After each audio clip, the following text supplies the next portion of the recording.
Hi everyone, my name is Patrick Akil, and for today's guest I have Mischa van den Burg on. With a passion for technology and education, he's a full-time content creator and teacher in the DevOps space. And he switched his career to this space and cloud-native engineering about 3 years ago, in record time actually. I get to pick his brain on how he did that exactly, and we zoom in on this superpower called note-taking. Enjoy! I still remember a few days, not even a few days, like years ago, I came upon this term which was called DevOps. And back then I was in operations and I could not touch anything with regards to development. Yeah. And I thought, this is what I was missing, because I had some software engineering background with regards to university and education. And I found myself in operations and I was like irritated by being responsible, but by not being able to change things. Yeah. So then this term DevOps really, just pulled me in with regards to their responsibilities. And that's what I wanted to go towards. When did DevOps kind of come across your path? So I was at a point in life where I had a few different career changes, and I was 31 years old at that time. So it was really like I felt that this is the time where I actually need to make a choice and stick to it for a while. I've experimented enough. Now I kind of know what I'm about and what I want to do. And at that point, I had a conversation with a friend of mine who is a data scientist, data engineer. And he had been working in IT for 4 years at that point. And I had been doing like hacking together with him in my free time. And we were like good friends. And he advised me that you should look into DevOps because the projects we were doing, I was always doing the infrastructure, but also writing the code, right? So I enjoyed both things. And he pointed me in that direction of, I think that would be a good balance for you. So that was the way I came across it. And it even took me quite a while to actually understand what DevOps is about. And I'm still trying to understand what DevOps is all about. Yeah. But that's how someone actually just suggested that to me. Nice. And that has been a very good fit for me. Yeah. How'd you start your educational journey then towards this, let's say, craft with regards to DevOps? Well, it actually started, I've been coding since I was like 10 years old. We had this like class at school with a couple of kids who were programming Visual Basic. Yeah. We had like the computer man of the school. You still had that back in those days. And he was teaching us that. And that's when my fascination with it began. And when I was 13, I was playing all these role-playing games, online role-playing games. And then I figured out that you could script those characters. You could script the mining and all of those things. So that's when that's already where the education started, you could say. Yeah. So very early on, I started getting this automate everything mindset. So always looking for ways to improve things and to automate things. So the mindset was already there. And then later, when I got a bit older and I started discovering Linux, and this was all just, I was working my day job, and then in my free time, I would be messing around with these games and automating them. This escalated, and at some point I had like 10 servers in Germany running with a few hundred of these accounts were running 24/7. Yeah. Wow. Yeah, and it was all scaling and downscaling, and I did that together with that friend. But your job, like your regular day job, was it in the tech field or nothing related at all? Not at all. Okay. So this was completely on the side. Yeah. This was completely on the side. It was just out of sheer interest. And I always had this sense of, if I could do this for work, right? If this could be my job to mess around with Linux servers and configure them and spin up this infrastructure, that would be amazing. But back then, I was living in Norway at the time. And especially in Norway, it was very like, you need to have a CS degree and you need to have a master's. And then maybe you can start applying for IT jobs, right? Yeah, high bar. Yeah, a very high bar. So I never even really considered that I could do that. And so that's where the training started, basically, in terms of mindset. So I already had quite a lot of experience with Linux and coding just from my free time hobby projects. And then when I made the decision of, I'm gonna go for it. I want to become a DevOps engineer. But at that time I had moved back to the Netherlands from Norway. So I was living in the Netherlands, and I just went all in on it. And I started studying very hard on Azure certifications and improving my Linux skills. And at the same time, applying for junior positions, internships. Like I was basically willing to work for free just to get my first entry into the field. Yeah. And then by posting a lot and just applying for many things, actually fairly quickly I was picked up for a traineeship by leveraging that story of automating games for 10 years. I love that. Or more, 15 years. So I didn't come completely green, but I still had a lot to learn. And that's when we started getting some Linux certifications and Azure certifications. And then I got my first placement. So that's awesome, man. Yeah. Congrats on that. Thanks. Especially when you come from, let's say you have this aptitude for technology and because of gaming, like you've always been interested in automating stuff. Yeah. But like you say in Norway, there is a high bar of entry. Yeah. I do think this tech field is very unique in that there's so much content to educate yourself. Yeah. Yet the bar to entry, especially for people that are either early in career or switching careers, is still fairly high. Yeah. Do you think you would change anything nowadays? Because I think a few years ago, the market was different, especially compared to nowadays, where I do recognize that people are having a hard time kind of landing either their first job or switching careers to tech. Yeah. It's a real problem, it's a real problem because there's so many people like me out there who really want this and they are doing all the right things. They are doing all the correct steps, and they would easily be able to work in a team, but they just don't get the chance. And I think there should be more. I mean, it has been quite good so far, but there needs to be more opportunities for people to come in and learn at a lower salary, of course, probably, but just to get that first experience, that first way in.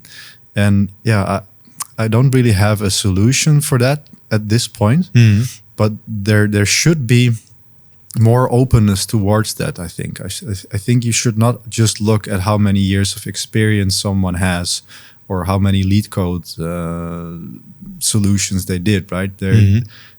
But I run a community of people who come together, and many juniors come in because they are inspired by my story. And what I always tell them is you have to show that you are passionate about something. And that is, I think, why I landed my first position so quickly, because I really showed that I wanted this and that I had been doing it for so long already that like who doesn't want to work with someone who is passionate about what they do, right? It's the best thing. Yeah, it's the best thing.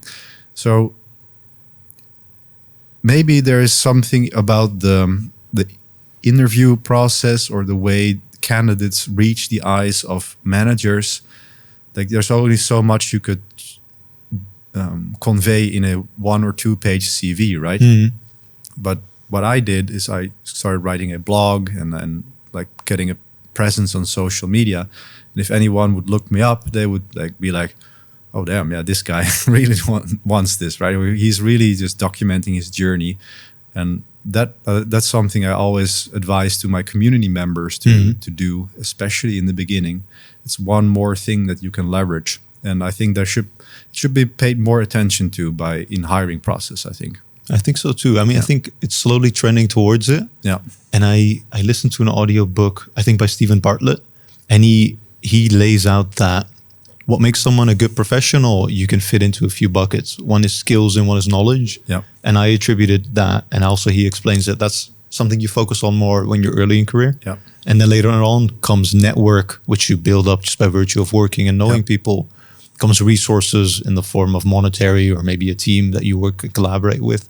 And then the last one is reputation. Yeah. And I feel like we're pulling this reputation more towards anywhere within the process. You can always work on your reputation, right? Yeah. Because it shows your passion for something. It shows your aptitude. Exactly. If people know you for a certain something, then they attribute that with you, which makes, if it's DevOps or any type of technology, makes it an easier hire, or at least it shows your passion online because that is part of your reputation. Yeah.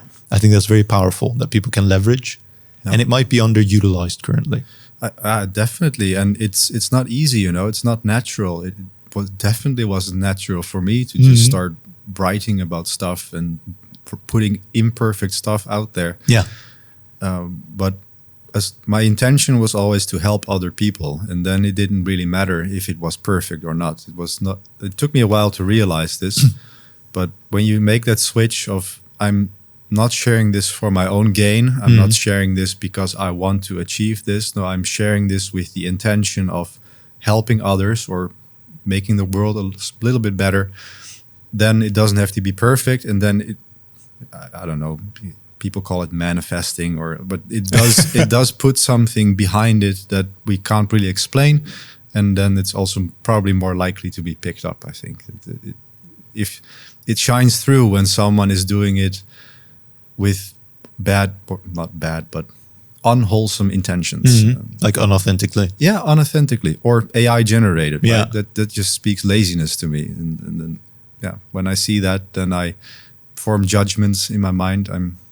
I have a pretty judgmental character. Then you're out. Yeah. But then, when I see someone do that, then I know, okay, well, this guy's not putting in the effort, so I probably wouldn't consider him. Yeah, it's a different approach. I think it's a different path than probably you would take, and maybe I would take as well. Yeah. But then, like the people that are jumping in this tech field, especially let's say years ago, it was always expectations of a really good job, where you might not have to work really, really hard. I mean, I think you have to think a lot, but laboriously. When you sit in your chair, basically, you type away. Yeah. And then the salary is really good. Yeah. It's still really good. You just have to find it. Yeah. If that is the main reason, or if those are the main reasons, then we were talking about resilience and kind of the longevity of it. Yeah. That's going to be hard. That's going to be, even if you land the job, you might not even like it for the long term. You might just be in it for the money. Yeah. And you can do that. You have to be very disciplined though. Yeah. No, I totally agree. I mean, I think many people want, or they think they want to be a developer or a DevOps engineer, but you have to be able to stare at black screens for 8 hours a day, right? with letters on it. I mean, it takes a certain kind of person to actually do that day in, day out and enjoy it. I mean, I think this applies to any career, that you should never do it for the money because it's just not sustainable. Like I came into it because I love the technology and just this feeling that you get when you deploy something and scale it up and it actually works. To me, that is one of the most satisfying things in the world to see happen. But it's satisfying and also the most frustrating when it doesn't work. Yeah, exactly. It's like this love-hate relationship. But that's what makes it satisfying. Sometimes it's so hard to find the bug or to find what's going wrong. But when you finally get it, then it's great. I'm curious to hear your take on this role that DevOps is playing nowadays, because I see a lot of, let's say, the big cloud providers trending towards pushing more for serverless technologies. And then me from the software engineering hat, I love serverless because I can just provide my software. Sure, I have to set up a few things with regards to infrastructure, but then it scales automatically. Yeah. And I pay as I go, or I pay as the network scales the traffic. Yeah. And I think that's beautiful. Yes. And the DevOps role would be more prevalent if we had less serverless, I would say, where you have to, let's say, maintain and your total cost of ownership is a bit bigger by virtue of you having to do so. Yes. Well, I mean, the cloud providers are making things a lot easier than they were maybe 5-10 years ago, of course. I mean, just deploying a Kubernetes cluster is relatively simple now, right? Yeah. With services like Azure Kubernetes Service, you start it up, or preferably from code, of course, using Bicep. But you plug in your Azure Key Vault, I forget the name, what syncs the secrets from your Azure Key Vault, CSI driver, and you have your ingress controller. It's all configured, right? It's super easy relatively. So, I mean, yeah, serverless is making things a lot easier, but is it also, like, I'm not very familiar or knowledgeable in serverless technology, but is that also, like, the first thing I think about is, okay, it might be very good if you're just a small team or a small small project, but on an enterprise scale, right? If you're doing things on an enterprise scale, are the costs then going to be very high, or is likely? I think you likely pay for having that kind of be out of your hands, right? Yeah. When we're talking about total cost of ownership, you can go enterprise scale with a smaller team, and you pay a price for that. Yeah. And then the question is, how much do you want to increase your total cost of ownership, and then have more infrastructure and also more people? Yeah. And that's then the trade-off. And I think people are even making that argument for going to the cloud in the first place. Yes. Which I think is interesting as well. Yeah. Yeah, exactly. Yeah. So, I mean, I think there's always going to be a need for people who know Linux and DevOps methodologies, because not everybody is able, not every workload is able to work in the cloud, right? Yeah. Not everything can be used using these basically SaaS services that the cloud provides. So there's always going to be a need for that. And also very often, like maybe not so much with serverless, but it's easy to set up, but when things go wrong, that's when you need the people who actually fundamentally understand how things are put together, right? Yeah. I still think I would pick serverless if I were to start up something very easily, because just by virtue of having that smaller total cost of ownership, less things to worry about with going to production and then testing your assumptions and scaling from that part. Yeah. I was wondering though, when we're talking about a cloud engineer or a DevOps engineer with regards to a career path nowadays, where would you advise someone to start? Because I know you do a lot with regards to education, and you've also been on this path, let's say, fairly recently. How would someone start nowadays? Yeah, so on that, like I create courses, I have my school community, but I'm just trying to be useful to me 2 years ago, right? That's basically the idea. So it was very hard for me to figure out what to do, because there's just so much information out there and DevOps seems so big. So what I try to do is to actually say, well, start here, do this, and then build up from there, or analyze someone's situation and see where they should improve. And recently I've been putting a lot of thought into this, but the cloud engineering and DevOps engineering are they're similar but different. And especially in the American market, DevOps engineer, even though there isn't really such a thing as a DevOps engineer, there's always that discussion. But in the American market, then a DevOps engineer is usually a sysadmin with like 10 plus years of experience, who then knows how to code. And then it's not a junior role, right? It's not something that you would do as someone with 1 or 2 years of experience generally. Here in Europe, it seems to be a bit different.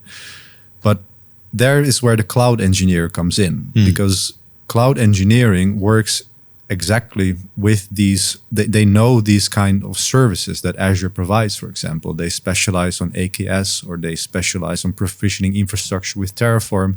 I mean, someone needs to do it. And even though software engineers can relatively easily learn it, they might not be interested in knowing all the details about virtual networks and how to secure that properly in private endpoints and things like that. So, and that is compared to the American definition of a DevOps engineer. Cloud engineering is a bit lower bar of entry, I think. I think that's easier to learn. There's more quality education material available for really good documentation. I mean, I tell people, like, I'm not going to make Azure courses, because all you need for Azure is the Microsoft Docs and John Saville. It's all out there.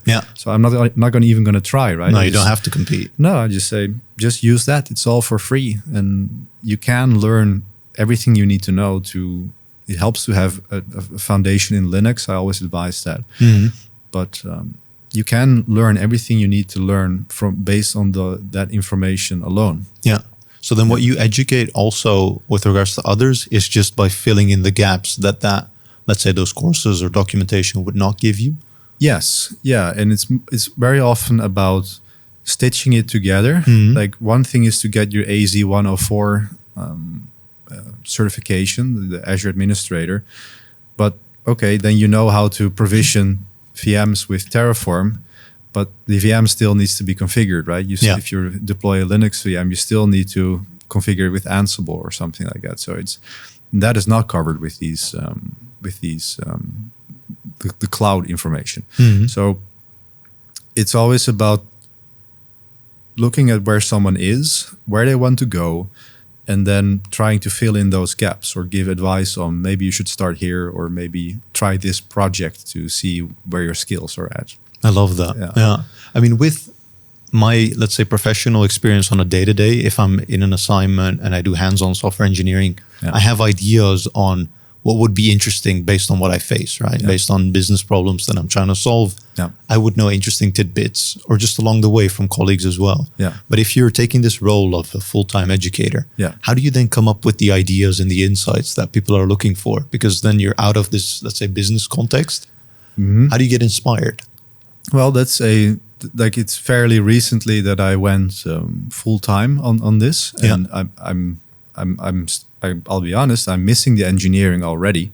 So I'm not sure if this is going to be the very path. fresh. It's very fresh. And I'm trying it out, right? I'm always about trying out things and then seeing what happens. So I think it's very likely that in the future, I am going to be engineering for a few days a week or just do 6-month stretches of projects maybe, if possible. So that is my current plan of keeping up to date with these kinds of things. But the great thing is in this community, every day people are asking questions about, we have this happening at work.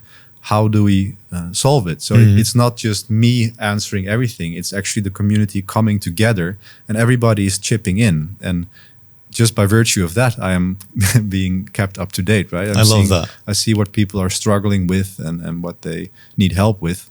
And then I help them with what I can, but very often other people come in and then they get the solution that way. Yeah, I want to pick your brain on how you started this community aspect. But before we do, I know you're big on note-taking. And honestly, my note-taking hygiene, if I were to call it that, right now is a bit of a mess because I have my existing notes and I'm trying to migrate to this other system, which has a lot of features and promises. And I'm kind of in between and I haven't done it yet because it's like an uphill battle.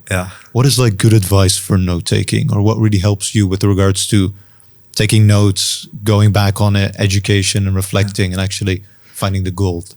Well, I made a course about note. I will definitely check that out. What system are you moving towards? Obsidian. Nice. Nice. Okay. So I have bare bones Apple Notes. It syncs with I love the Apple ecosystem because it syncs with everything. But then I'm like, sometimes I get a laptop where it's not there and I want to have things synchronized still. And sometimes I want to relate to other things. And Notes is very bare bones, basically. It helps me get up and running. So now I'm moving towards Obsidian. Nice. That's the promise. Well, there's a few tips or few words of advice that I generally give. And that is, first is just start. I spend a shameful amount of hours watching productivity YouTube porn and then just trying this system, that system. And I mean, I did it as a hobby, but it's not necessary to do that, right? So that is also partially why I create these videos, to cut through all of the fluff, right?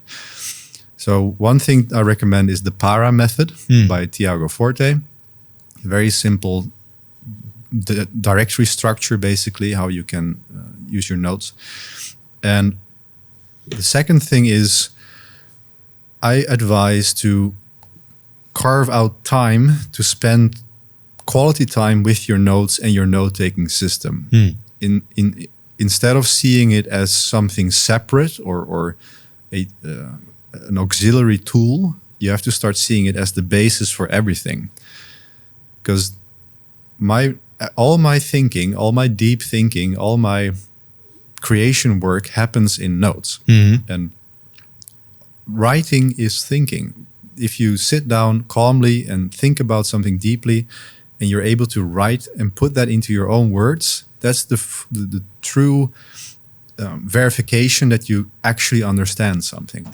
So instead of like seeing it as a chore, you have to see it as the actual work. Writing the notes is the actual work. That is the actual deep thinking that you're doing, and you're capturing that in writing. So whatever you do, whatever you take notes on, carve out time to actually spend time with that. And then lastly, have a system where you can capture things quickly. So you have some sort of inbox. I've gone with inbox, without inbox, in several iterations, but after years, I've landed on, okay, you need an inbox. So that you're able to jot something down quickly and then later in a regular process, come back to it and then process these notes and put them where they need to go and link them to the notes. Those are the 3 bits of information I would advise. Interesting. I tried to, let's say, the inbox approach, where I would timestamp things with regards to the day, and then I would have whatever would happen throughout my day. But then I would also have recurring sessions with stakeholders or with development teams, and I was like, okay, maybe it's helpful if I have something that's like a recurring, just set document. And then I timestamp within that document for the last things, and I make sure it's sorted. So the latest information is on top. But then I have these 2 kind of workflows. And then right now, since January, I also moved to the product side.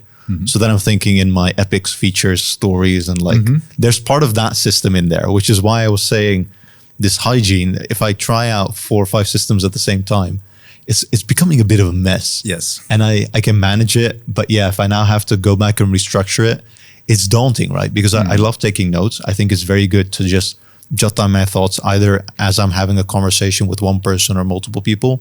Sometimes I go back on it and I structure it and have it be nicely formatted.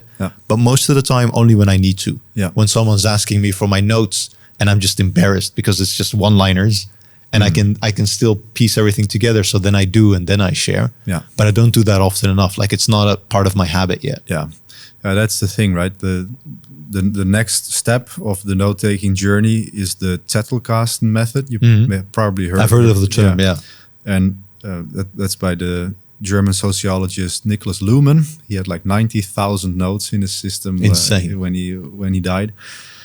But he would always write as if ready for publication. And that is something that I also aim to do always. Like I should be able to pick up every note from my system and then present that to someone intelligibly, right? It should make sense on its own. And it takes so much effort and time to do it that way. But then you also start filtering out stuff that, like if it's not worth that process, then it's probably not worth having it in your note-taking system anyway. If it's not worth that kind of attention. That makes sense. What is then the outcome that you've had? Because I know you as a person that has done that and has tried kind of these note-taking systems. But for me, it has to be worth it at the end of the day with regards to how I structure my notes, if that's a benefit to my education or the way I can convey information, or what has been the outcome for that for you? Well, that I'm sitting here. That's a good one. No, it's first of all, when I started my DevOps journey, I knew I had this insane amount of knowledge that I needed to study and convey. So that's why I started taking notes in this way. So it has been extremely helpful in facilitating understanding by writing, like we just spoke about. But then I also, at the same time, started writing blog posts and creating YouTube videos. And all of that starts with writing. So it takes a while, but when you do it for a year, then the Zettelkasten, the note-taking system, starts to attain critical mass. And then what I mean by that is that instead of that it starts pulling energy out of you, it actually starts to propel you forward. Because then now I can literally sit down here and in 5 minutes I will have a fully structured blog post in my own words, no AI, nothing, just based on my note-taking system that I carry with me everywhere. Because I put in the time already and I know where it is, I can reference it very quickly. So to me, whenever I'm creating a course or when I'm creating a video, usually there is not much research involved because I simply base it on what I have done already. That's great. Yeah. So that makes the content creation and publication a lot easier. And that makes sense. Yeah. I had a thought, but I lost it. And that usually never actually happens. That's probably the same with my note-taking, though. Fleeting notes. Right? Fleeting notes, yeah, honestly. Back to then the community part, because I know you started your educational journey and at some point you decided, okay, I'm going to just, by virtue of you learning and also sharing, giving back to the world, manifesting as you called it as well, you were sharing content. And I think that's very unique within this tech field. Maybe it's because I haven't been in any other field, but I think content is always being shared, right? People are not really, how do you say that? it's an abundance of content. People Yes. don't have a scarcity mindset at all. Yeah. If I've solved it and I've done something really cool, people don't keep that to themselves. And I think that's phenomenal. Yeah. Because the next best thing is sharing it with others. And I think it has to do with this passion that people have for it. Because when someone says, man, that's awesome, I never thought about that, something in me just fulfills. Yes. And I'm on cloud 9 for the whole day. Yes, yeah. How did this kind of lead to you starting a community? Because that, I know you, that's probably not the goal that you had in mind in the first place. Well, first of all, there are definitely people who do gatekeep knowledge, and not everybody has this mindset, unfortunately. So it should happen more, but I totally agree. There is an abundance of content and so much good stuff being shared all the time. And for me, what happened was I was thinking about it on the train, like why did I actually start YouTube those years ago, right? What actually caused me to do that? But it just seemed something interesting to do, something new. And as I was creating videos, I started to get very positive feedback from in comments, like, oh, I really like the way you explained this, or I really enjoy the way you talk, basically, those kinds of comments. And then suddenly I was rewarded the Microsoft MVP award, and then I got a few more subscribers, and people were actually asking me like, okay, so how did you go from nothing to MVP in 2 years? And then I figured, well, maybe I should start sharing that knowledge in a more structured way, because YouTube has always been like a bit of a side hustle that I did on the weekends, because I enjoyed it, but also like it's not my main thing, right? And then I thought, well, maybe I should put a bit more thought into how I structure it and provide it as a course. And then I came across the school platform who combines courses with community, which I thought was very interesting. Because I don't know about you, but I've done countless Udemy courses, and then you have these Q&A sections and nothing happens, right? You never get an answer. And I thought it was a very interesting concept to actually create a community about that education, so you can actually talk about it with fellow students. And also for me as an educator, I love it when people point out when I say something that's not correct, right? Or that could be improved. And that happens regularly. And then I just pin that on the thing, like, look at this, I was wrong. Make sure you read this, right? Yeah. How'd you get over that initial hump then? Because with comments also comes criticism. Yeah. And especially when you're fresh in there, it can actually, sometimes hit a nerve, sometimes actually hit you and demotivate you as well. Yeah. I must say, I have been very lucky in that sense. Sometimes you get something, but I can actually not remember having any like really hurting comments or very negative feedback at all, which is very surprising. I've seen other YouTubers' comment sections and it's just a cesspit, right? But I've been very lucky in that sense, or maybe YouTube is just doing a good job of protecting me and filtering out the bad ones. But I have always had a rather thick skin. I basically have a pretty good idea of what I want to do, and it takes a lot to put me off that path, right? And it takes a lot to divert me from that course. So, it takes a certain kind of personality to put yourself out there like that. Yeah, that's for sure. What's interesting to me is that when someone points out you're wrong, you don't like try and shamefully hide it, but you take it as feedback and you're actually like, look, I was wrong here. Yeah. Make sure to check this out because this is the truth. There you have it. It's to me, the most important thing is the truth. Nothing else really matters. I'm fairly detached from my personality, right? I don't take those things personal. It's much more important to me that people who join my community actually get a quality educational experience where they learn the correct things, the right way to do things, learn the truth. Yeah. And that is much more important than whether I would have hurt my feelings or if it would bring me down. Yeah, I love that. Yeah. If the education is the essence, then it shouldn't bring you down, right? Because someone actually, based on what you said, it's like a layup, and they found the truth, and then that's it. That was the essence. I mean, it's the same at work, right? When you make a mistake and when you bring down a server that shouldn't have gone down, and then there are people who would then try to cover it up, right? And to hide the fact that it happened. Yeah. I'm always very open about my mistakes, and so yeah, sorry guys, this happened. This is how I've solved it, and then I'll pay the price for it. But that only contributes to maybe a new process being created, or maybe we can put in some sort of gate to make sure this doesn't happen again, right? So I'm all about openness and honesty, and the truth is the only thing that really matters. Yeah, I love that. Another principle that I always live by. Perfect. One of the last thoughts I still had was, let's say nowadays, with regards to all the skills and tools you have in your tool belt, when you're picking up a new topic, how do you start? Are you a reader? Are you a listener? Do you start with your note-taking next to you? How do you pick up a new topic and basically educate yourself to a point where you're comfortable also educating others because you have this kind of truth in what it means? So there's two kinds of people in the world. There's those who get a coffee machine, and then with that comes an instruction manual. And then there are people who sit down and read the instruction manual, and then they plug it in, and then they start working with it. And there's people who take it out of the box, plug it in, and then figure it out.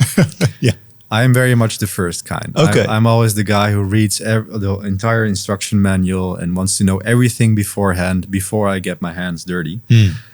And that is basically what delayed my progress a lot in the beginning, even though I progressed fairly quickly anyhow.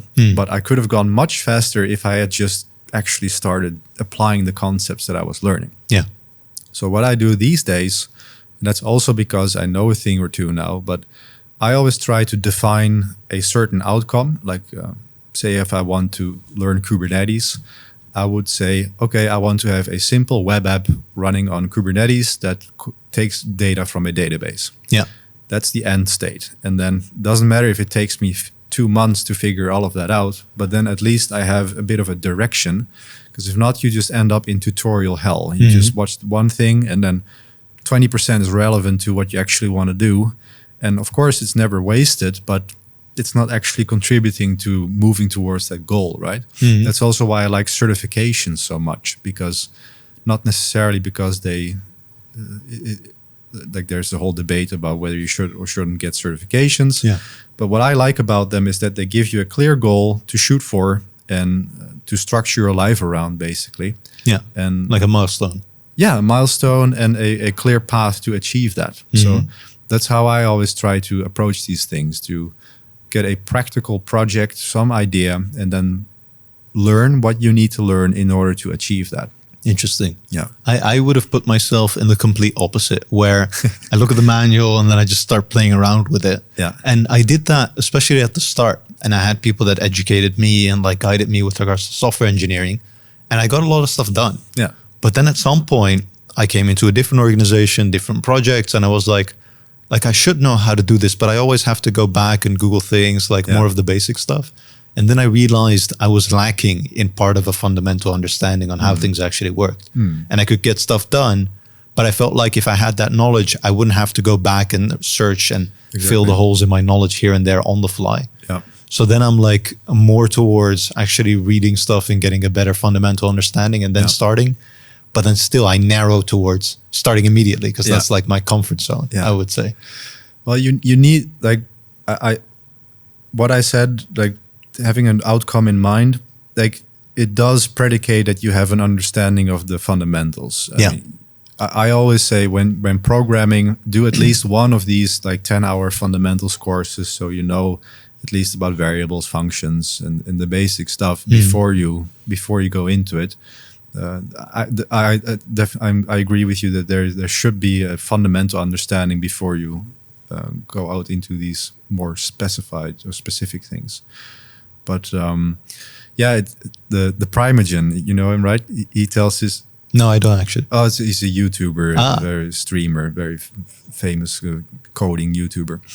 But he he tells this story when they had like an interview question, and he needed to filter out some text from the output of a command. And he described how he wrote this like 3-page JavaScript program with all these complex functions where he could have just used grep on the command line, right? So knowing the fundamentals can actually save you so much time if you know these tricks, right? Or the Unix basics. Yeah. Especially I think starting out having good fundamentals, it's hard, right? Because I didn't do it that way. I really started and I got stuff done, and it felt so good. Getting stuff done, basically. Especially when you're like, okay, I kind of know how to do it, and it works, and you see it work. It's really good. I think it fulfills this kind of stimuli of doing it again. Absolutely. And doing it over and over. But then when I wanted to get even better, when I looked at my colleagues and saw what they were good at, just by virtue of sitting next to them and doing pair programming, I would see that their approach would be different than mine. Instead of going in hands-on, starting immediately, they would step back, sometimes not even code, but sometimes put some stuff down on a piece of paper that was like, okay, this is how we're kind of going to structure it. And then I would look at myself, this was years back, I still kind of find myself in this trap sometimes that I'm like, okay, I have a structure in my mind, I do it. And then I figure out along the way that this actually doesn't fit that well, and I have to redo it.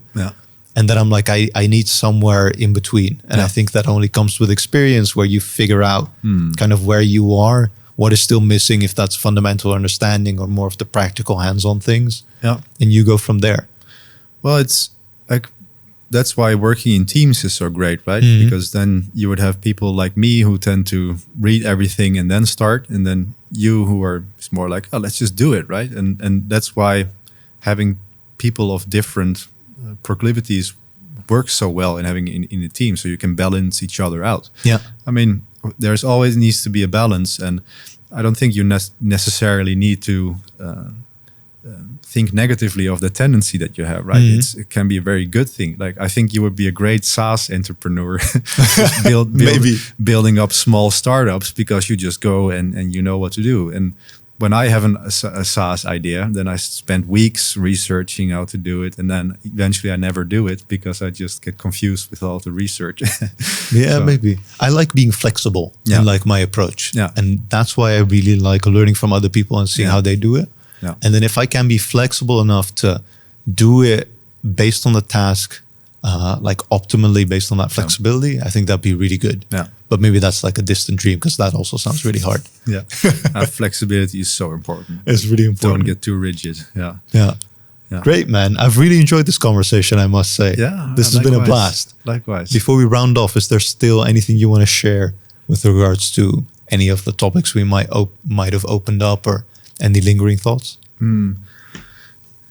Well, we touched upon this problem of juniors entering the market. I really want to stress that it is possible if you follow your dreams, and if you're willing to put in the hard work. It's not going to happen by itself, but if you're willing to put in the hard work, it is possible. I'm the living proof of it. Even though the market is a bit down, if you really do it, it can work out.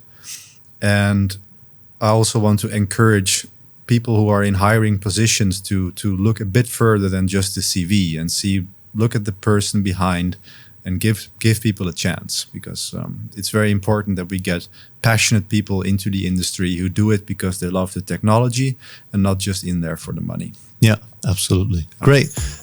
My camera, I lost it. Thank you so much for listening. Normally you're over there, now you're over here. Put some comments in the comment section below. Let us know what you thought of this episode, and we'll see you on the next one.